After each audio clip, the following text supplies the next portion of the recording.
আমি পুরো এরকম করে হাত দিয়ে বসে কি শোনাবে।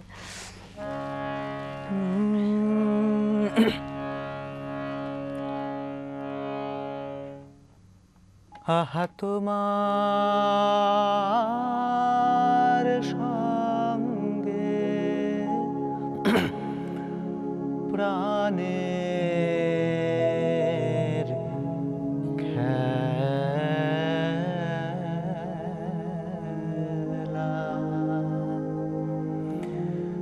প্রিয় আমার ওগো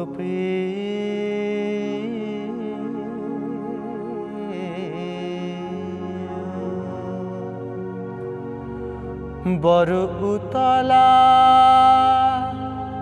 আজ পরাণ আমার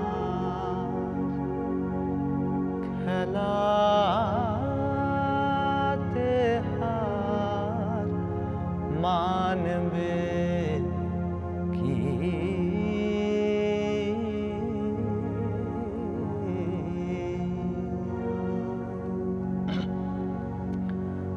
আহা তোমার সঙ্গে প্রাণের খেলা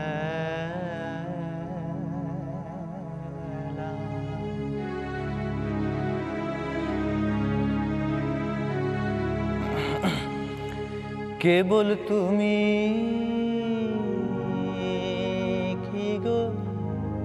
এমনি ভাবে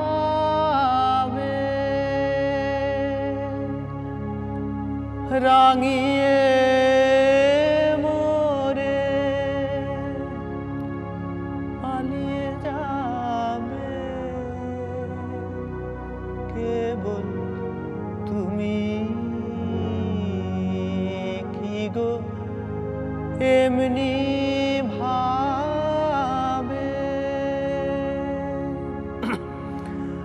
রাঙিয়ে মোরে পালিয়ে যাবে তুমি সাধ করে না ধরা দিয়ে আমার রং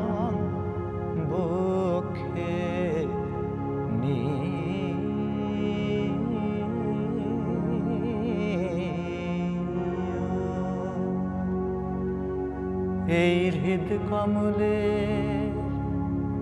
রাঙা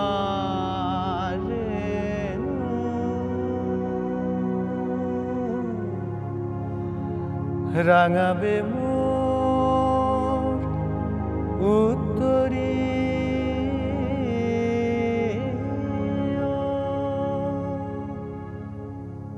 আহা তোমার সঙ্গে প্রাণের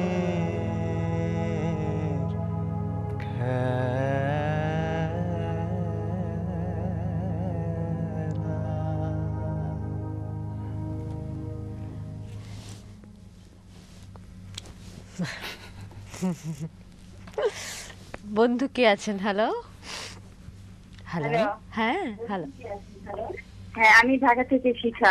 সুপ্রভাত। ঢাকা থেকে শিখা। সুপ্রভাত। আপনার ফোনের সাউন্ড হ্যালো আপনি যে ফোন আরো একজন বন্ধু ফোন করেছেন একটু টেলিভিশনের সাউন্ডটা মিউট করে কথা বলবো আমরা কেমন? হ্যালো মিউট করা আছে আমার। হ্যাঁ হ্যালো বলুন। সুপ্রভাত দুজনকেই, মল্লিকা আপনাকে এবং রাতুলকেও। রাতুল খুবই সুন্দর গাইছেন, চমৎকার। রাতুল এত ভালো গান করেন সেটা আমি শুনেছিলাম কিন্তু শোনা হয়নি সরাসরি। আমার একটাই যেটা বলার সেটা হচ্ছে যে রাতুলের গানের সঙ্গে সঙ্গে কবিতা লেখার কথা আমরা শুনেছি। রাতুল অসম্ভব সুন্দর প্রচ্ছদ করেন, অপূর্ব ছবি আঁকেন, সেটা আরেকটা দিক তার যেটা আমরা শুনি এখানে। আরেকটা অনুরোধ করব, মোহিত রণবিত। মোহিতদা? হ্যাঁ, আরেকটা অনুরোধ করব, সেটা হচ্ছে যে রাতুলের কবিতায় নদী এবং চাঁদের যে প্রেম সমান্তরাল, সেই প্রেমের কথা অন্তত একবার এখানে আসুক। নদী আর চাঁদের প্রেম হয়েছিল বুঝি? হ্যাঁ, আসলে আমার একটা আমার প্রথম কাব্যগ্রন্থ ওটা, তার নাম সমান্তরাল। হ্যাঁ, আসলে ওটার মূল বিষয়বস্তুটা ছিল সমস্ত কবিতাগুলোই নদী আর চাঁদ নিয়ে। ওকে। অর্থাৎ সমান্তরাল নামটাও ওই জন্য যে নদী আর চাঁদের মধ্যে একটা নিবিড় প্রেম থাকে, নদীর বুকে চাঁদের ছায়া পড়ে, কিন্তু এটা একটা কোনোভাবে অবৈধ সম্পর্ক, তাদের কোনোদিন মিল হবে না। চাঁদ নদীর বুক অব্দি নেমে আসতে পারে না শস্য না, সেটা হয় না। ছায়াটুকু পড়তে পারে, ছায়াটুকু নিয়ে থাকে। হ্যাঁ, এইটাই ছিল আর কি। ওটা একটা কবিতার শেষ লাইনও ছিল এরকম, এ শুধু অনন্ত পথ প্রীতির কাঙালপনা, শুধু প্রেম শুধুই চলা, কোনো দিন মিল হবে না। কেন ছায়ার সাথে মিল হলো যে? ফোনে এক বন্ধু আছেন। হ্যালো। হ্যালো, হ্যাঁ, মল্লিকা, আমি বলছি। রঘুনাথগঞ্জ থেকে কাজল ব্যানার্জি বলছি। সুপ্রভাত। হ্যাঁ, বলছি যে এই অনুষ্ঠানটা তো আমি উৎসলগ্ন থেকে দর্শক বা আগে আগে ফলো করেছিলাম, পুরনো আর কি, এতে এখন আর পাই না। তা আজকে রাতুল বাবু আমাদের মন প্রাণ ভরিয়ে দিচ্ছে। নমস্কার। রবীন্দ্রনাথের তৎসঙ্গের গানগুলো মনে উনি ওই রাতুল বাবুর জন্যই লিখেছেন।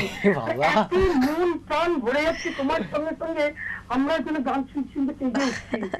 এরকম শিল্পী একমাত্র তারা মিউজিকে দিতে পারে, এরকম শিল্পীর সম্মান।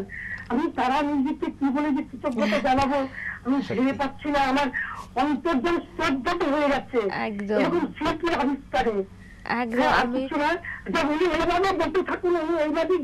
একদম একদম আপনি সঙ্গে থাকুন। আমি প্রথম গানটা যখন শুনছিলাম তখনই আমার আসলে মনে হচ্ছিল যে আমি এরকম ঘটনা গত প্রায় 4 বছরে এরকম মাঝে মধ্যে ঘটেছে, যখন আমার মনে হয়েছে বলতে যে আমি কৃতজ্ঞ তারা মিউজিকের হ্যাঁ, কাছে। অবশ্যই। আজকে রাতুলকে পেয়েও আমার এটা বলতে ইচ্ছে করছে, থ্যাংক ইউ সো মাচ। এরকম একজন শিল্পীকে আজকে আমার সঙ্গে পরিচয় করার সৌভাগ্য করিয়ে দেওয়ার জন্য আমাকে। এটা আমাদেরও কৃতজ্ঞতা থাকে যে শুধু এখানে আজকে গান গাওয়া বা অন্য অনুষ্ঠানে গান গাওয়া সেটার জন্য নয়, শ্রোতা হিসেবেও বলছি আর কি, তারা মিউজিকের কাছে আমরাও খুব কৃতজ্ঞ থাকি। প্রাপ্তি তো অনেক, সত্যি প্রাপ্তির ডালি দিন দিন ভরে উঠছে। আমাদের সঙ্গে এক বন্ধু রয়েছেন ফোনে, দেখি উনি কি বলেন। হ্যালো।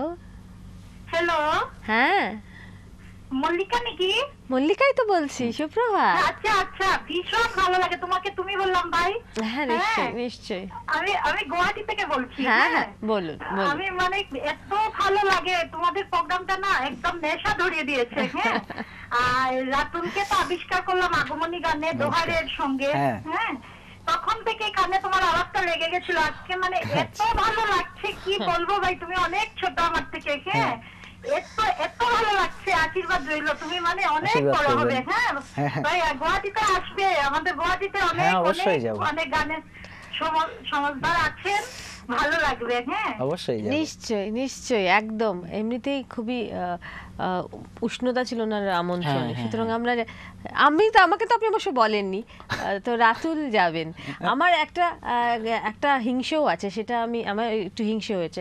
না, ওই গানগুলো রবীন্দ্রনাথ আমার জন্যই লিখেছিলেন, তোমার জন্য নয়। না না, আসলে ওটা প্রত্যেকেরই তাই মনে হয়। ও মা, আমার তাই বলে মনে হয়। রাতুলের জন্য লিখেছিলেন? না না, সবাই তাই মনে করি আমরা যে ও গাইতে পারে বলে ওর জন্য লিখেছিলেন, আমি যে শুনতে পারি আমার জন্য লিখেছিলেন। এই যে প্রথমে যে গানটা গাইলাম, হৃদয় আমার প্রকাশ হলো, তাতে একটা লাইন আছে না, এই যে আলোর আকুলতা, এ তো জানি আমার কথা, এ তো অন্য কারণ নয়, এটা আমার। একদম আমার। ফিরবো আবার আজ সকলের আমন্ত্রণ একটা ছোট্ট বিরতির পর।